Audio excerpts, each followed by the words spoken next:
In today's video, I want to take a short break from the series on probability theory so that I do not miss the point in time to introduce other topics as well. Because otherwise, I feel like people would mistakenly think of this channel as probability theory only. And in fact, as you might have read in the channel's description, other topics I would also like to talk about are statistics, optimization, and then, as it fits perfectly within this combination, also machine learning and artificial intelligence. And since the channel is called Probably Optimal, we will start with a short introduction to a few key notions from optimization. Okay, so in general, mathematical optimization is the science of maximizing or minimizing functions, possibly under a given set of constraints. And since minimizing a function f is equivalent to maximizing minus f, people typically focus only on one of both. Since my research background is from machine learning, where you consider loss functions, I belong to the group of people that like to minimize, whereas people from finance, I guess, are rather in the group of maximization. So the problems that we are considering are of the form: minimize the function f of x over all x inside a set C. That means we have a function f from some space x to R, which is called the objective function, and which we want to minimize. Minimizing means that we want to find a point in the space calligraphic x, which is the optimization space, at which this function attains its minimal value. In this context, the variable lowercase x in the optimization space is called the optimization variable, and the set C is the so-called constraint set. And it might put restrictions on the region in which you are allowed to find a solution. There are many different ways in which you can define such constraints, but in general, you can simply think of this as a region in the optimization space in which the solution has to lie in, as it defines the set of admissible points. Accordingly, if the set C is equal to the whole space X, that is, any point is admissible, the problem is said to be unconstrained. A global solution to such a minimization problem is given by a point x star in C that attains the optimal value, that is, the minimal value that the function f can attain over the set C. That means that f of x star is smaller or equal to f of x for all x in C, and we denote this set of all globally optimal solutions by argmin of f. Similarly, if this condition only holds locally, that is, in a certain region around x star, maybe a ball of radius r or epsilon, then x star is called a local solution. To solve an optimization problem, an optimization algorithm is used. Typically, this is an iterative method that, starting from an initial guess x0, generates a sequence xt in the optimization space, which hopefully approximates some globally optimal solution x star in the argmin of f. However, in full generality, this is wishful thinking, as optimization in general is an unsolvable problem.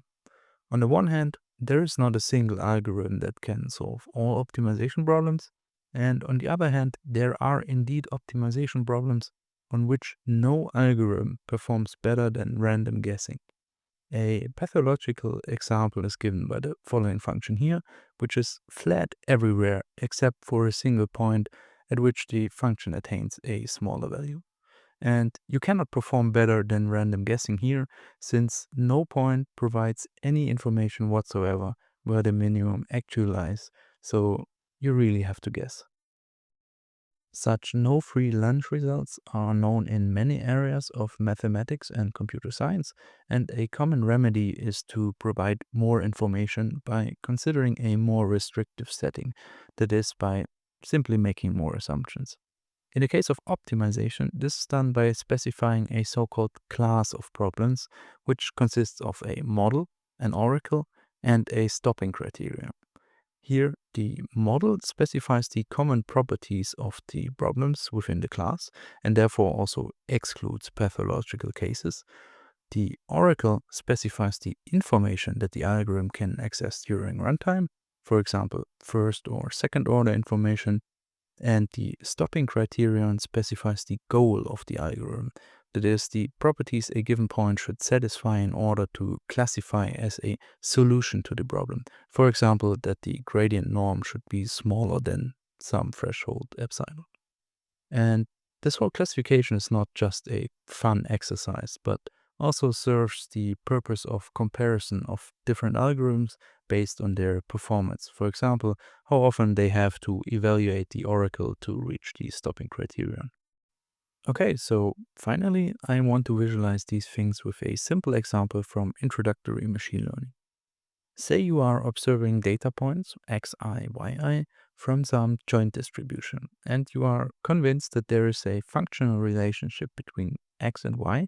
That is, you can write yi as g of xi plus some error term epsilon.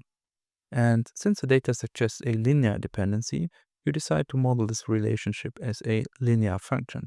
That is, yi is equal to a times xi plus b, such that we need to find the optimal values for a and b.